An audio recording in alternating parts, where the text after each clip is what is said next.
These two guys are Steve Jobs and Steve Wozniak. They founded the company that produced products such as the iPad. Very thin. And we are calling it iPhone. This is what iPod looks from the side. Again, about 3/4 of an inch thick. Apple has completely revolutionized many markets in the past several years. But one product that they released almost 30 years ago changed everything.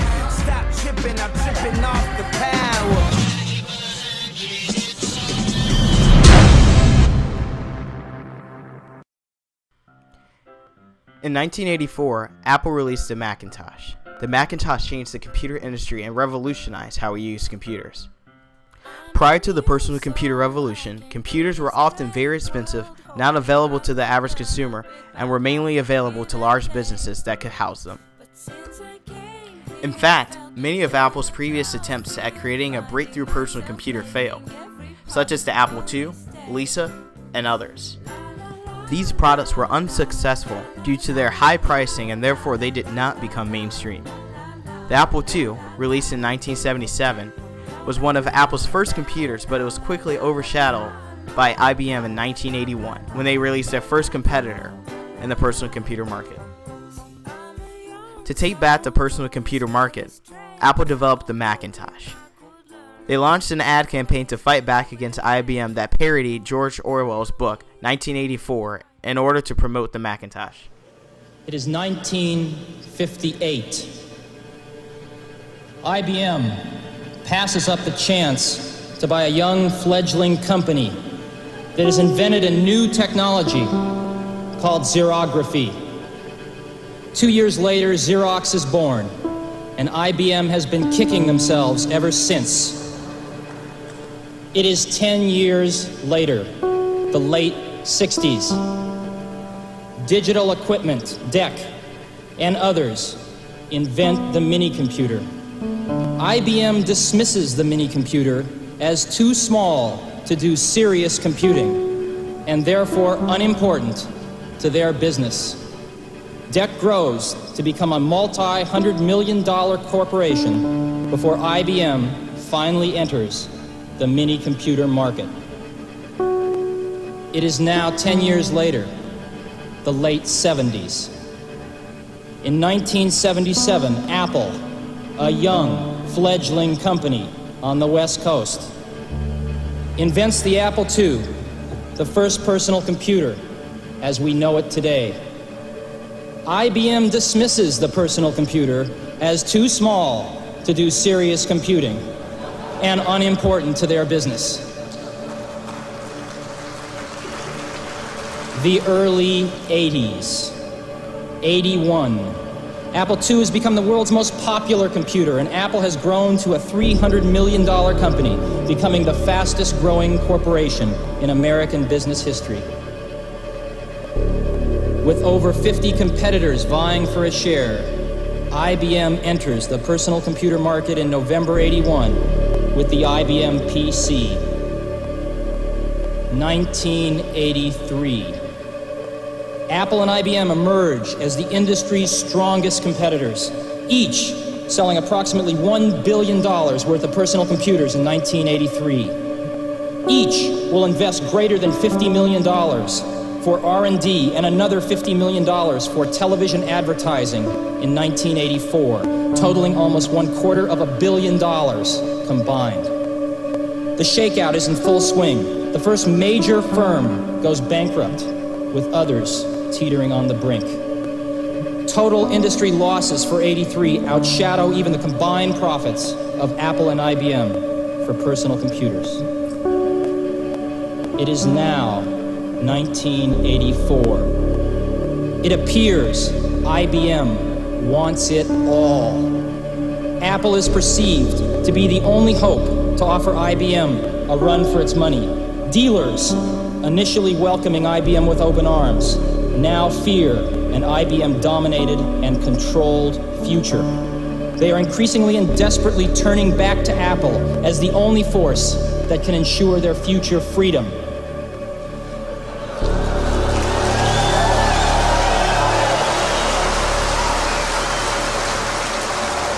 IBM wants it all and is aiming its guns on its last obstacle to industry control, Apple. Will Big Blue dominate the entire computer industry? The entire information age? Was George Orwell right about 1984? We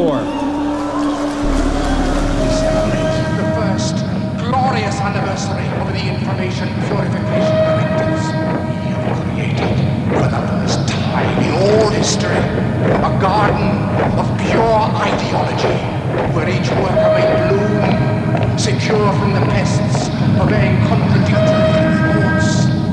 Our unification of thoughts is more powerful a weapon than any fleet or army on earth. We are one people, with one will, one resolve, one cause. Our enemies shall talk themselves to death, and we will bury them with their own confusion. We shall prevail. On January 24th, Apple Computer will introduce Macintosh. And you'll see why 1984 won't be like 1984. You've just seen some pictures of Macintosh. Now I'd like to show you Macintosh in person. All of the images you are about to see on the large screen will be generated by what's in that bag.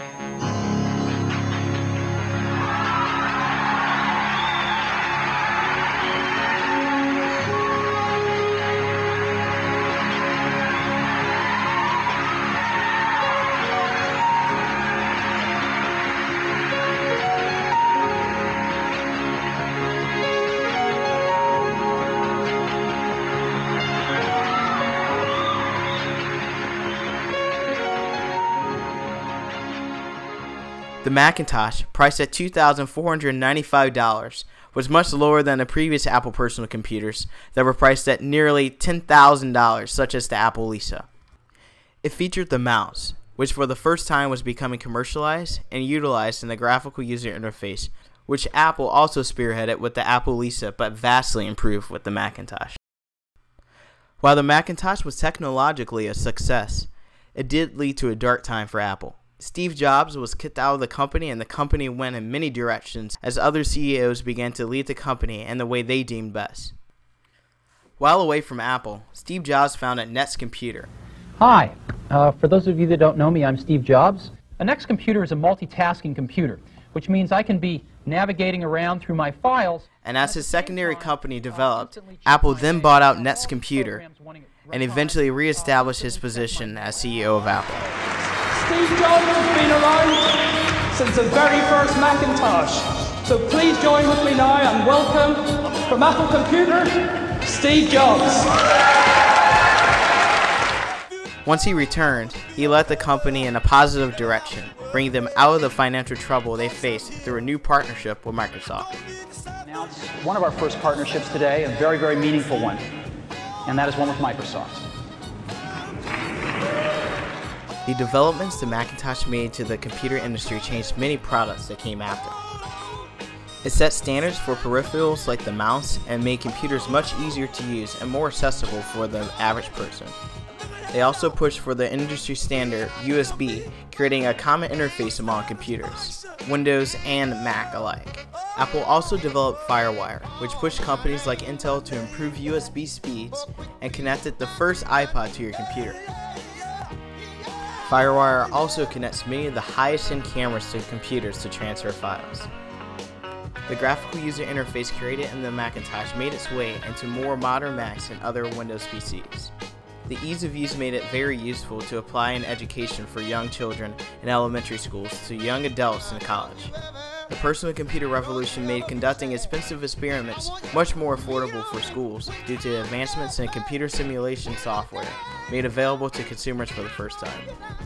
Wireless internet was innovated by Apple. While Apple didn't create wireless internet, they adopted 802.11 for a wireless connectivity standard on Macs through its airport base station, which soon became a standard for computers and routers today. Personal computers and creativity manifested into many areas such as film and music. In film, the creation of the personal computer brought better professional software to professionals and prosumers in the editing world. Video editing software such as Avid and Apple's own Final Cut Pro began to provide viable options for video editors digitally.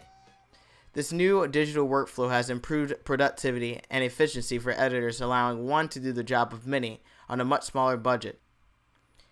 The improvements of the video editing software and Apple's QuickTime Movie standard has allowed internet video to prosper, allowing anyone with a Mac to create movies on their own and share it with the world. Music has also changed dramatically thanks to Apple in many ways. Creating music on the personal computer has changed the music industry by giving musicians more freedom and flexible options.